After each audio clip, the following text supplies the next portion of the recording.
وعاشروهن بالمعروف. ژباړه له هغوی یعنی ښځو سره په ښه چلند ژوند وکړئ. سورة النساء. د رڼا څرک. دغه خپرونه د بشري حقونو او رسنیو څار ادارې لخوا وړاندې کیږي.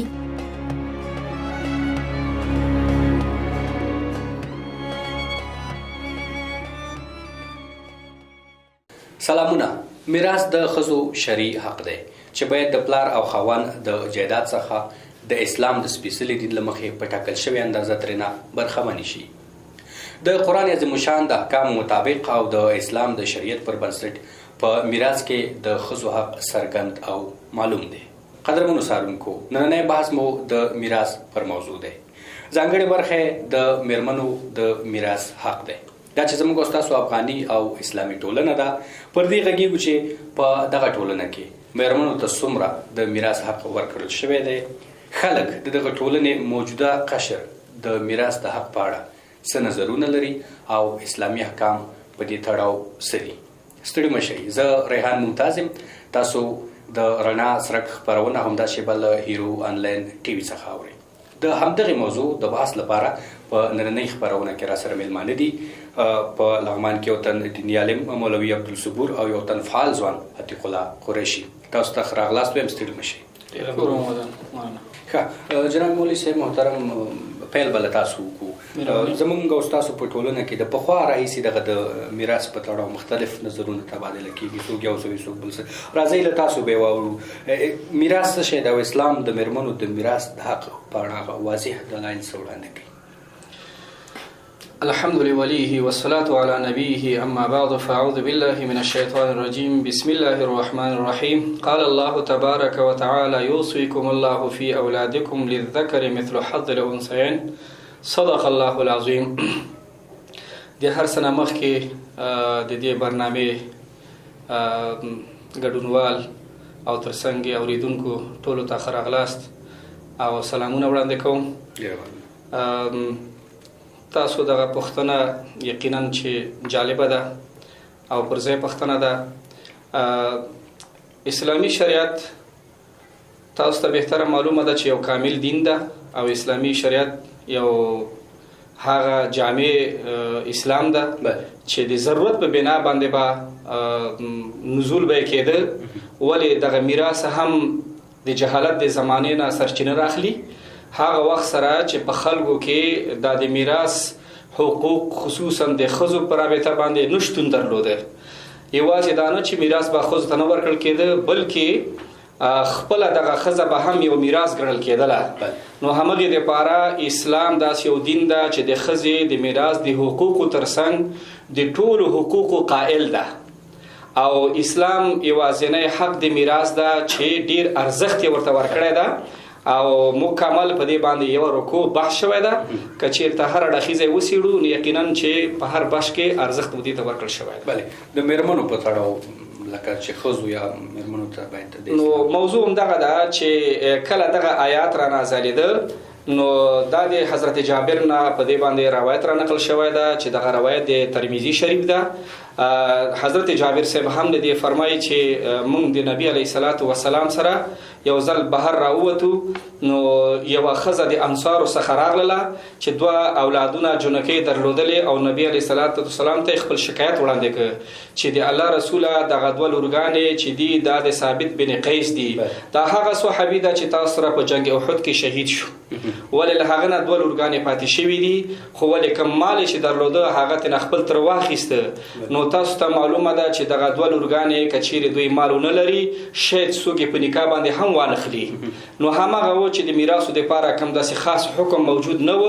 نبی علیه السلام د دې انتظار وکوه. بالاخره چې دا آیات رب العالمین را نازل کړ چې یوصیکم الله فی اولادکم للذکر مثل حظ الانثیین. نو ارزښت په دې کې شو چې الله رب العزت حکم کوي یا خطاب نبی علیه الصلاۃ والسلام ته ده چې تاسو د اولادونو په حق کې د دوه خويندو برابر برخه به یو ورور ته ورکړل کیږي. یعنی معلومه شو چې دغه دوه جنکیو د پاره باندې یو ورور برخه خاص کیږي. نو هماغه و چې نبی علیه الصلاۃ والسلام تر راوغخته ورته ویل چې و ان كانت واحده فلها النصف، کچې ته یو وی نو هغه د پاره باندې نیمه برخه وی، او کچې ته دوه خويندې وی فلهم الثلثان، بیا په دریو کې به دوه برخه ورکړل کیږي. نو نبی علیه السلام تر ته ویل چې یو برخه مال به تاخلي ځکه نارینه اولاد نه لري، اما دوه خويندې دي دوه برخه به دوی ته ورکړي. نو همدغه اولنۍ برخه وا چې اسلام د خزو د پاره په دې باندې قائل شو. بل ډیر مننه مولوی صاحب محترم، ان شاء الله بیرته تاسو ته راګرځو. جناب قریشي صاحب مخکې من خبره وکوله، تاسو یو فعال ځوان استي په ټولنه کې اوسېږي، په افغانستان کې بشپړ اسلامي نظام حاکم دی. خلک په دغه ټولنه کې تاسو په نظر میراث ته په کومه سترګه ګوري، لکه دوی نظر د میراث په اړه څه دی؟ ډېر مننه د هر څه نه وړاندې تاسو ته جناب مولوي صاحب ته او د ټلویزیون درنو لیدونکو ته سلامونه او نیکې هیلې وړاندې کوم. خوشاله چې نن یو مهم موضوع باندې بحث کوو. بسم الله الرحمن الرحیم. وعاشرهن بالمعروف. میراث دا حق دی او اسلام دین خزو ته ورکړی دی او مونږ بندگان دې ته وادار یو چې د خپل د خویندو میندو او ترڅنګ د لورګانو میراث په میراث کې ورته حق ورکړو. دا دوی حق ده. خو یو څه چې دی د مونږ د ټولنې ته که وګورو دلته خلک په دوه برخو باندې ویشلی شو چې یو طبقه خلک دي دغه مسلې ته چې له دین نه خبر دي، کتاب نه خبر دي، قرآن نه خبر دي، علما ورته تدریس کړی دی، هغوی دې ته وادار دي چې خپل خویندو ته میندو ته او ترڅنګ یې لورګانو ته په میراث کې حق ورکړي. خو یو شمېر لا هم چې له دغه مسایلو نه خبر نه دي او یا علمیت نه لري یا معلومات نه دي ترلاسه کړي یا خپله لوستلی نه دي، هغوی لا هم میراث ته د په داسې یو شکل باندې ګوري چې یو جبر په ځان باندې ګڼي، یعنې خویندو ته میندو ته او لورګانو ته میراث حق نه ورکوي. حال دا چې دا یو شرم ګڼي. که تاسو موږ تاسو دې ټولنې اوسېدونکي یو ډېری داسې خلک شته دي چې داسې فکر کوي که زه خور ته میراث ورکړم خلک به ما ته پیغور راکړي. لا هم په دې ټولنه کې داسې خلک لرو چې دوی خویندو ته میراث ورکول، میندو ته میراث ورکول، لورګانو ته میراث ورکول، په میراث کې دوی شریکول چې اسلام ورته حق ورکړی دی، موږ پې د شرم احساس کوو. حال دا چې دا اصلا داسې نه ده. ولا هم بلې برخې ته یو شمېر داسې اشخاص شته دي، نیک خلک شته دي چې هغوی د الله تعالی په کتاب باندې ایمان لري، باور لري او په دې باندې معلومات لري، علما ورته تبلیغ کړی، رسنۍ ورته تبلیغ کړی، دوی معلومات ترلاسه کړي دي. هغوی په ډېر ورین تندي باندې کله چې د پلار مال جایداد دا ویشي نو خویندو په ورین تندي راغواړي، کینوي، ورته وایي چې خورې ته ما سره په دغه د پلار په ملکیت کې په جایداد کې هغه څه چې د پلار څخه په میراث کې راپاتې په دې کې راسره حق لري. جناب قریشي صاحب لکه موږ تاسو ټول مسلمانان یو، دین مو یو دی، اسلام مو یو دی، ولې دا خلک په ټولنه کې په دې دوه برخو یا په دوه نظرونو موجود خلک دي؟ علت یې څه دی؟ اول کې ما دا خبره وکړه چې هغه خلک چې علمیت نه لري یا عالمان ته د ناس یې رسنۍ نه دي تعقیب کړي. تاسو وګورئ په دې ټولنه کې هر ورځ زموږ دیني علما دا په منبر باندې ناست دي، خلکو ته تبلیغ کوي، میراث ته بیانوي، مونځو ته بیانوي، او دې ترڅنګ نور ډېر مسایل دي چې موږ په دغه په چوکاټ کې د ژوند کوو. اسلام موږ ته راښودلی، کتاب موږ ته راښودلی، پیغمبران موږ ته راوړي، نو په هغه مطابق باید ژوند عیار کړو، ژوند وکړو. خو لا هم چې هغه خلک زده کړه نه لري، علماو ته نه دي ناست، رسنۍ نه دي اورېدلي، هغوی له دغه مسایلو نه خبره دي، همدغه تاثیر ته چې دوی میراث شرم ګڼي. ډېره مننه جناب قریشي صاحب، خوشحاله اوسئ. واقعا ډېر ښایسته بحث مو وکړو. کورماباد مولوي صاحب تاسو ته راځو. مخکې مو ډېر د میراث په اړه واضح وضاحت ورکړو، ډېرې ښې خبرې مو وکړې. زموږ په ټولنه کې ځینې داسې خلک شته دي چې مېرمنو ته هغه د میراث حق نه ورکوي، لکه مخکې قریشي صاحب خبره وکړه چې یا ناخبره دي یا دوی مثلا دا یو عار یا شرم ګڼي چې دا خپل خور ته یا مېرمنې ته د میراث حق ورکړي. اسلام د دغه خلکو په اړه څه حکم کوي، څه وایي؟ یقینا قریشي صاحب چې ډېر په خپلو خبرو کې مهمو نقاطو ته اشاره وکوله.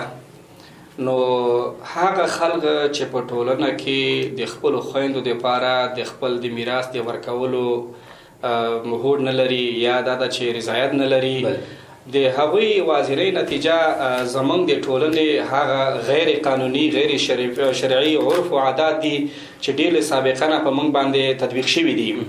یوازې دا نه ده چې د میراث په حق کې موږ سرغړونه لرو په ټولنه کې، ولې ډیر حقوق داسې شته ده چې مثلا که د مهر حق راواخلو هغه هم دغسې ښځې ته نه ورکړل کېږي، همدغه شان ته میراث حق د هغه نه ورکړل کېږي. ولې که چیرته موږ خویندې طلب وکړي د طلب په اساس باندې بیا نه ورکړل کېږي. وجه دا ده چې په موږ باندې د عرف او عادت چې دا د حاکم ده او د اسلامي شریعت نه ناخبره یو. ولې که چیرته چا نه پوښتنه وکړي چې ته مسلمان یې، نو وایي چې الحمدلله مسلمان یم، خو که چیرته دغه حق دپاره ورته ووایي بیا دغه حق ورکولو ته آماده نه دي، سره د دې نه چې د الله حکم ده او د الله امر ده، خو بیا هم د هغې د امر په ځای کولو دپاره دوی هغه نه دي. وجه دا ده چې میراث یو مادي حق ده او مادي حق دا ورکړه دا ډیر یو سړي باندې بوج تمامېږي او شرم غني عار غني، نو په هغه اساس باندې دوی په اسانۍ باندې حق نه ورکوي. دویمه مرحله دا ده چې اکثریت ډول باندې خویندې هم دې ته آماده نه دي چې چا نه حق وغواړي، ځکه هغه په دوی باندې پوهېږي چې تر اوسه پورې چا د خپل ورونو نه حق نه ده اخیستی، ولې که چا یې مطالبه کړې ده نو بیا چا حق هم نه ده ورکړی. نو په همغه اساس باندې چې کوم قدر موږ په دې ورونو کورنیو کې لرو، ولې که مطالبه وکړو نو حق به هم رانه کړي او هغه کوم قدر چې لرو هغه به هم دومره د لاسه راشي. موږ پوښتنه په دې تاړه وکړه چې ځینې خلک چې په ټولنه کې خپلو مېرمنو ته د میراث حق نه ورکوي، حکم د دوی په اړه څه الله تعالی به د دوی په اړه څه پرېکړه کوي؟ نو دا د قرآن واضحه پرېکړه ده، د الله حکم ده. که چیرې څوک خپلو مېرمنو ته او یا خپلو خویندو ته حق نه ورکوي د میراث حق او مطالبه هم کېږي بیا هم حق نه ورکړل کېږي، یوازې دا نه ده چې د الله د حکم نه سرغړونه ده، بلکې دا د یو بنده حق ده، د یو مظلوم حق ده او دغه حق نه ورکړه نو دا د بنده حق ده. رب العالمین بنده حق چاته نه بخي، نو په ورځ د قیامت کې دا حق مسؤول دي. او که چیرته د رب حکم وي او هغه به د الله حکم وي، د الله حق وي، هغه بخښ د الله پورې اړه لري. اما د بنده حق چې دا د بنده پورې اړه لري، خو د بنده حق الله پاک چاته نه بخي، نو دی مسؤول ده او ګناهګار ده. په ورځ د قیامت کې د نه پوښتنه کیږي د یو پردی حق. ډیره مننه مولوي صاحب. ځینې مېرمنې دغسې وي لکه تاسو مخکې اشاره وکړه چې خپله نه غواړي د ورونو څخه مثلا یا له خاوند څخه د میراث حق واخلي، دوی په اړه تاسو څه وایي؟ نو دا خو د میراث حق نه غوښتل دا مختلف لاملونه لري. ما درته وویل چې کله کله داسې وي چې ډېرې خویندې خپل د میراث د حق نه خبره دي، د خپل د مهر حق نه دوی نه خبره دي. نو په همغه اساس باندې دوی باندې د خپل عمر تیریږي، خو ولې میراث نه پیژني چې دا زموږ حق ده او کنه ده. او دویمه خبره دا ده چې حق چې دا ورکول کیږي نه، دا باید واخیستل شي او د اخیستلو لپاره مبارزه پکار ده. او طبعا ښځه چې دا همیشه د لپاره د خاوند له خوا نه، د ورونو له خوا نه، د هر نارینه له خوا نه دا تهدید لاندې وي. نو دا علت ده چې ښځه نشي کولی چې یا مبارزه وکړي د خپل حق لپاره. دویمه دا ده چې ښځه خپل همیشه د لپاره د خپل د حق او د حقوقو د غوښتنو په حق کې دا ناتوانه ده، نه بې باوره ده. که چیرې دی د ورونو نه مطالبه وکړي نو شاید چې حق ورنکړل شي، نو په همغه اساس باندې دوی د ناامیدۍ په حالت کې حق نشي ترلاسه کولی او حق نه غواړي په دې خاطر باندې. ولې که چیرته داسې یو زمینه ورته برابره شي چې د دوی د حق ورکولو دپاره لکه د مسجد د امامانو له طرف نه یا د کلي د مشرانو له طرف نه، نو بیا کولی شي چې ډېر په اسانه باندې ترلاسه کړي. خوشحاله اوسئ. کورآباد جناب قریشي صاحب، د ټولنې د یو ځوان فعال په صفت موږ تاسو ګورو په ټولنه کې ځینې ناوړه رواجونه دغه د میراث د حق په اړه موجود وو، تاسو به خپله هم لیدلي شته دي دغسې رواجونه اوس هم شته دي په ټولنه کې؟ بله شته دي. موږ اوس دا موضوع بحث هم چې د میراث په حق د په همدې برخه کې موږ ځینې داسې مسایل لرو او دودونه لرو چې خم نه دي، حتی د دې پر چې ناروا دي. مولوي صاحب ناسته کېدای شي په دې برخه باندې بحث هم وکړي. زه به د مثال په ډول ووایم، تاسو به لیدلي وي که دود کې راواخلو، لیدلي به مې چې زیاتره ښځینه د خپل ورونو نه هغه خویندې چې واده شوي وي خپل ورونو نه حق نه غواړي، په دې خاطر باندې چې ورونو پسې به مې خلک وخاندي، د بې غیرته خطاب به ورته وکړي. د دې څنګه ورونه خپله داسې یو کار کوي چې خويندو ته میراث کې حق نه ورکوي ول نه ورکوي په دې خاطر چې څوک ونه چې ولا د دوکرو بی غیرت شو چې اوس میراث چې د پلار دته پاتې دی د میراث خور ده نو خور د پردي کور خزر هغه ته ورکوي کور خزر دا واغې ته میراث حق ورکوي میراث کې شریکوي هغه دا یو غلط دود ده یو غلط فکر ده دغه رواجونه چې د شپږم میلادي پیړۍ چې د اسلام راتګ نه مخکې هغه مسایل چې خزو ته په هیڅ درنښت نه کتل کېدل. مولوي صاحب مخکې په خپلو خبرو کې وویل چې ښځې هم په میراث کې ورکول کېدلې. ګوره ښځې ته هېڅ د انسان په سترګه نه کتل کېدل، د مادیاتو په سترګو کتل کېدل. دغه لا هم زموږ په ټولنه کې په ځینو ځایونو کې دغه مسله شته ده چې د میراث په میراث کې شریکول د پلار په مال کې هغه د پلار مال چې میراث کې پاتې دی ورونو ته خپل خويندو ته حق نه ورکوي یا خويند نه غواړي. دا څه مشکل شته ده. هم دا حدودونه دلته په ټولنه کې په ځینو برخو کې رواج دي، خو برعکس ځینې بیا خلک په دې باندې پوه شوي دي، زده کړې ترلاسه کړي، پوهاوی ترلاسه کړی ده.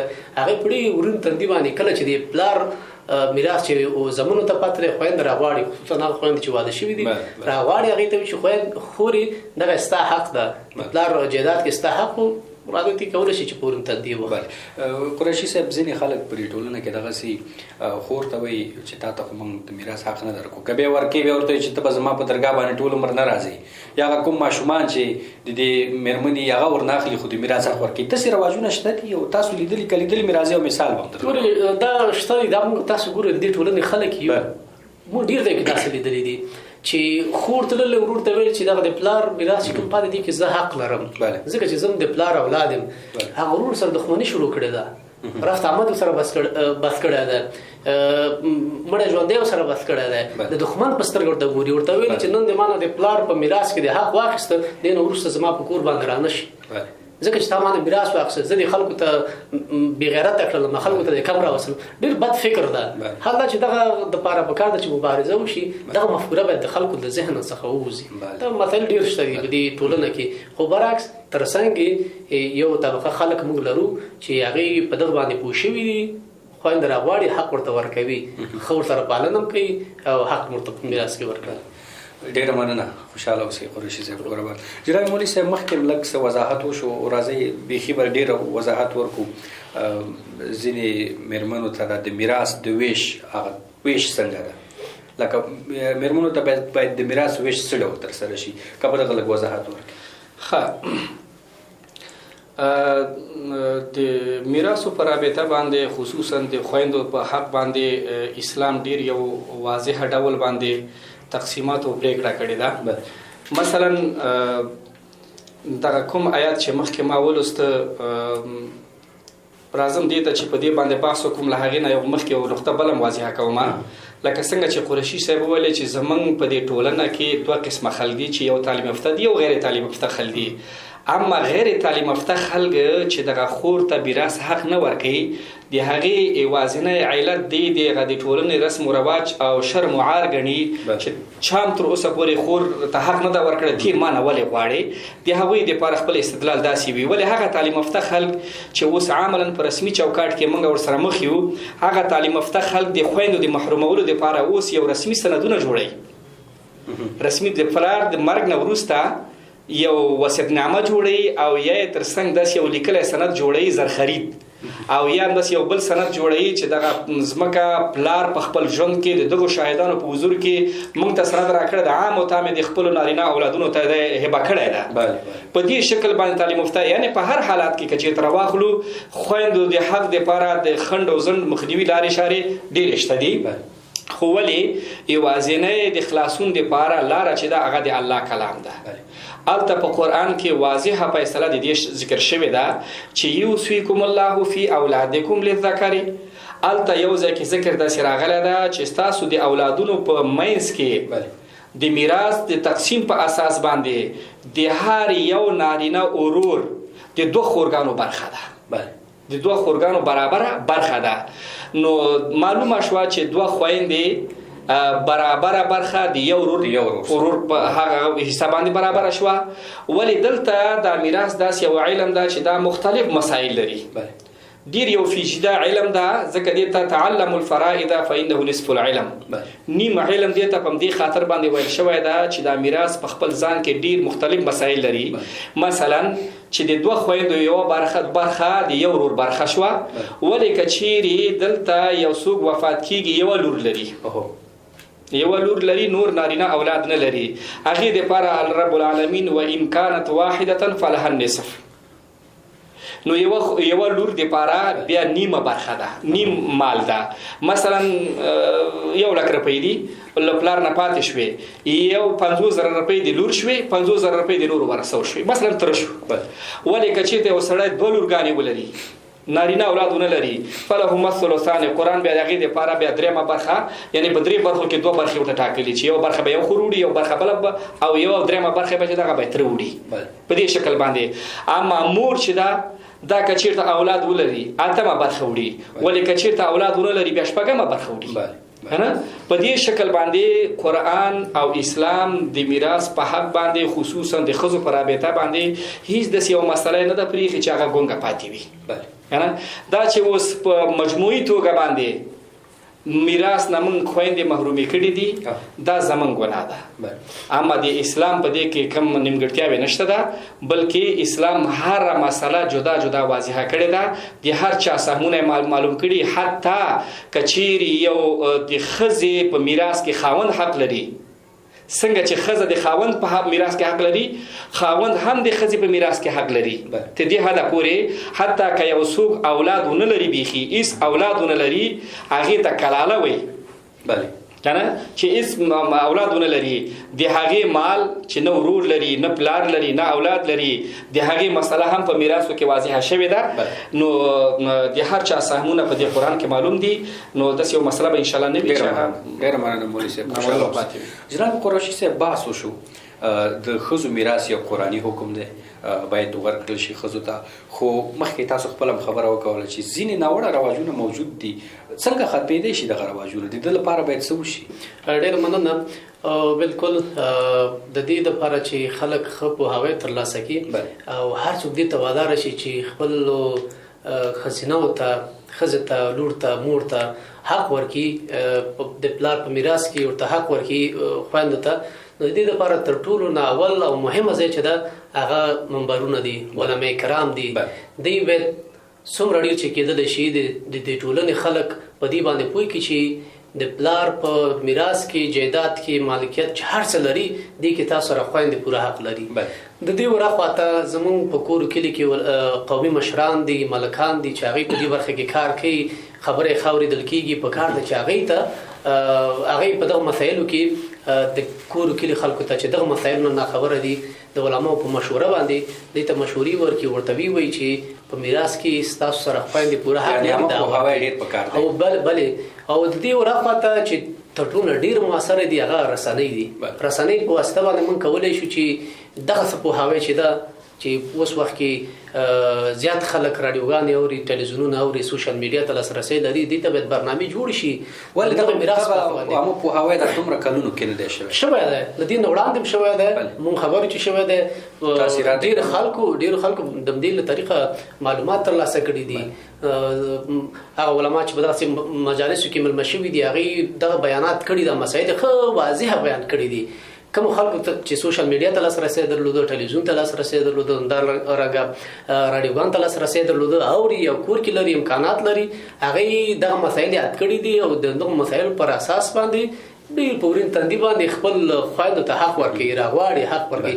خو تر ټولو مهمه لاره همدا ده چې منبر، جمع قومي مشران او جمع رسنۍ. بله، ډېره مننه. جناب مولوي صاحب، وخت کم دی، په لنډو کې به پوښتنې ځوابوو. که چېرته یوه مېرمن وغواړي دغه د میراث حق ترلاسه کړي، لارې څه دي؟ دا به په کومو لارو باندې ځي او هغه حق ترلاسه کړي؟ د دې لپاره مهمه او اسانه لنډه لاره دا ده چې عملی موږ تجربه کړي دي او فعلا یعنی فایدهمند تمام شوي دي. هغه دا ده چې یوه خور کولی شي چې په ډېر اسانه توګه باندې د خپل د جومات خطیب او امام سره او د کلي مشر سره روابط ونیسي، تر څو پورې خپله ستونزه ورسره شریکه کړي او هغه ورور وي یا هغه کورنۍ وي، هغې سره دا راوغواړي او موضوع مطرح کې نو ډیر په اسانۍ باندې کیږي چې دغه حق ترلاسه کړي په کومه موده کې. ولې که چیرې داسې نه کیږي بیا د هغې نه بعد بیا موږ رسمي مراجع لرو تر څو پورې چې رسمي مراجعو ته مراجعه وکړي او هغه د خپلو د حقوقو غوښتنه ولري نو بیا خو اسلامي نظام ده او چا چې مطالبه کړې ده هغوی ته خپل حق سپارل شوی ده. که څوک مطالبه کوي نو حق سپارل کېږي. جناب مولوي صاحب زموږ ستاسو پښتني ټولنه ده. یو شاعر پخوا ویلي وایي د پښتو عظمت مې دومره اسلامي دی که اسلام نه وای نو هم به مسلمان وم. یعنی پښتانه نسبتا دغه برخې ته ډېره ترجیح ورکوي چې مېرمنې وار پرېږدي. تاسو ویلې که مېرمنې ورشي مثلا ملا امام ته د خپل حق غوښتنه وکړي یا یو بلې مرجع ته دا به یو ویره احساس نه کړي دا به د تلو اجازه ولري. نو ستونزه همدغه ده چې همیشه دپاره زموږ په ټولنه کې دغه ښځه د پښتو په نوم باندې تهدید لاندې راغلې ده. تاسو ته ګوره معلومیږي چې یوه خور تر نن ورځې پورې د زکات ورکړې امکانات نه لري، د خیرات د ورکړې امکانات نه لري، د حج کولو امکانات نه لري. د هغې علت دا ده چې دا د خپل مهر نه محرومه ده، د خپل د میراث د حق نه محرومه ده، د خپل د کار او کسب نه ده محرومه ده. نو کله چې دغه شیونه د دې اقتصاد باندې رول لري اغیزه لري دا شي نه دا محرومه پاتې ده. نو په هغه اساس باندې دا نشي کولای. خو ولې کچېرې د دغه شي لپاره د مطالبه وکړي یوه خور دا به د کلي کې یو نمونه وګرځېږي د نورو خویندو دپاره د غوښتنې یو زمینه به برابره شي. بله ډېره مننه.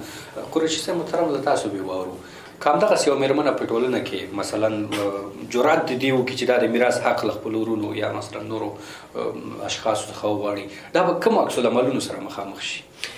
ریحان صاحب زه وړاندې دي چې په دې باندې بحث وکړم چې کوم عکس العمل سره مخ کېږي. زه وایم چې اسلام یو ښځې ته د مهر اخیستلو حق ورکړی، د میراث حق یې ورکړی، نو دوی هم باید په ډېر جرأت سره خپل خاوند ته ودرېږي، ورته وایي چې تا سره زما د مهر حق ده دا راته راکړه. کولی شي چې واخلي. حتی د دې پورې علما وایي چې که چېرته یو ښځه وغواړي چې خپل خاوند څخه مهر ترلاسه کړي او هغه ممانعت وکړي دی هم کولی شي چې ځینو برخو کې ممانعتونه وکړي سره. یعنې کولی شي همداسې چې په میراث کې حق لري لاړ شي په ډېر ورون تندي باندې اول خو د خپله ودرېږي، خپلو خپلوان لري، ورته دې وایي چې زه مې ورونو سره په میراث کې حق لرم د حق راته راکړي. او که بیا دا نه کېده هلته قضایي او عدلي ارګانونه شته، راځم هم دې عدلي او قضایي ارګانونه شته، هغې ورته د همدې طریقه که دې ورته مراجعه وکړي کېدای شي چې د میراث ورته حق ورکړي. خو موږ مخکې په خپلو دې خبرو کې بحث وکړو که چېرته یوه ښځه خپل میراث وغواړي چې دی مثلا حق دی د ورونو سره، هغې به څه کوي؟ کوم عکس العمل سره مخ کېږي؟ مخکې وویل چې ورور به ورسره دښمني اعلانوي، مړی ژوندی به ورسره بس کوي. په کوري کلي کې خلک به ورته په دې سترګه ګوري چې لا هم په ځینو کوري کلي سیمو کې شته دي، په دې سترګه ورته ګوري چې دا څومره بېشرمه ښځه ده تللې د ورونو څخه حق غواړي، میراث غواړي. اسلام چې حق ورکړی په میراث کې نو ټولنه خلک او ورونه دا وادار دي چې باید د اسلام په دغه احکامو مسایلو باندې عمل وکړي او خویندو ته په میراث کې حق ورکړي. ډېره مننه جناب قریشي صاحب. د بحث وروستیو ته رسېږو. جناب مولوي صاحب کلونه وشو دغه د میراث په موضوع د مهر په موضوع یا په نورو موضوعاتو بحثونه کېږي، خو بیا هم هغه په لرو پرتو سیمو کې ځینې خلک لکه زړه نه ښه کوي. مخکې قریشي صاحب خبره وکړه چې آر یا شرم یې ګاڼي. ستاسو په نظر نور باید څه وشي تر څو دا پیغام ټولو خلکو ته ورسېږي او مېرمنې له خپلو حقونو برخمنې کړي؟ ګورې ریحان صاحب څنګه چې قریشي صاحب په خپلو خبرو کې یادونه وکوله چې رسنۍ یوازینۍ لاره ده یا د منبر د لارې نه دوی خلکو ته عامه پوهاوی ورکړل شي، دا یو نظري برخه ده. او نظری برخه چې دا نسبتا څومره چې عملی برخه تطبیقیږي او تاثیرناکه تمامېږي، نظری برخه دومره نه هغه کېږي. دا یو مطلقاً پوهاوی د خلکو ته رسېږي. دا چې اوس پخوا نه موږ باندې دا ټولنه تطبیق ده او په ورکولو باندې د میراثو د حق بلد نه یو، نو د هغې دپاره عملي اقدام پکار ده.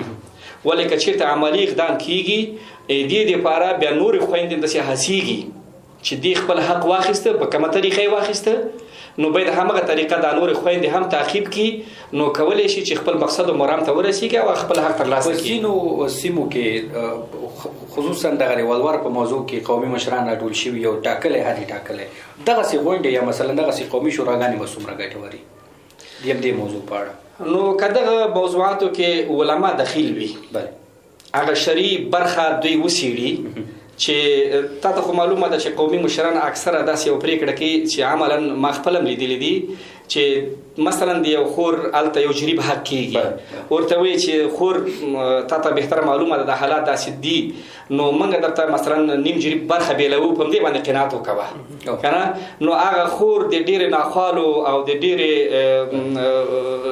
بد هغه د شرم او د عار او د عاملونو په وجه باندې هغه نیم جریب تم قایل شي کنه چې زه اوس غونډه نه راکړ کیږي چې دا نیمه راکړ کیږي دا بهتره ده ولې الته کچې ته داس یو کس شتون ولري چې الته عند الله او عند رسول چې کومه طریقه ولاره ده هغه بیان شي او په همغه باندې کله ودرېږي نو کله چې یو خور دې ته روادار شو او په حق تکمیل کې وای خسته نو شې چې د نور خلکو خو خويندو لپاره هم زمينه برابر شي او د لار ورته اسانه شي. بله جناب قریشي صاحب پورستیو کې له تاسو پوښتنه ستاسو پیغام هم دغه خلکو ته څه دی د میرمنو ته چې د میراث حق نه ورکړي؟ ډېر مننه مهمه بحث وشو خو بیا هم زه پورستیو کې وایم چې هغه خلک چې خويندو ته د پلار په جایداد کې مالکیت کې مال کې د میراث حق نه ورکوي دا اصلا کې په ځان باندې ظلم کوي.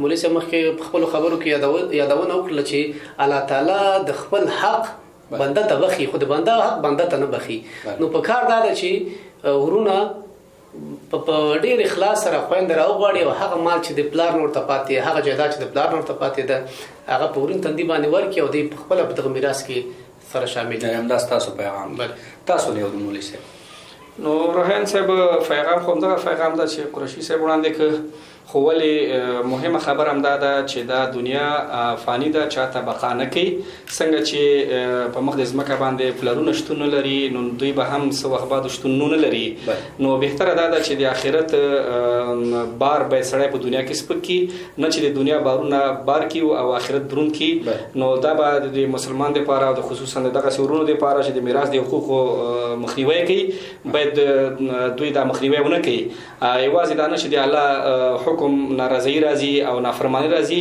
بلکې د بنده حق ده باید د چا حق طلب نشي.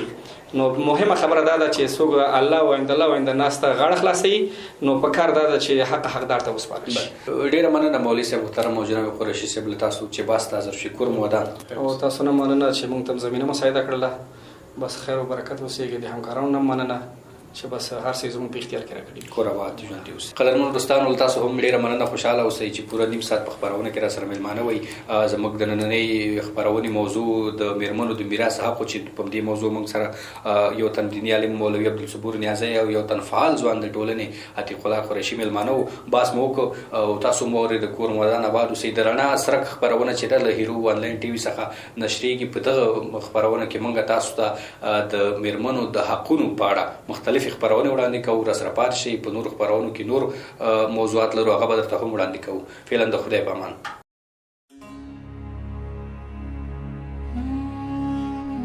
وعاشروهن بالمعروف ژباړه له هغوی یعنی ښځو سره په ښه چلند ژوند وکړئ. سورة النساء. د رڼا څرک دغه خبرونه د بشري حقوقو او د رسنیو ساري ادارې لخوا وړاندې شوه.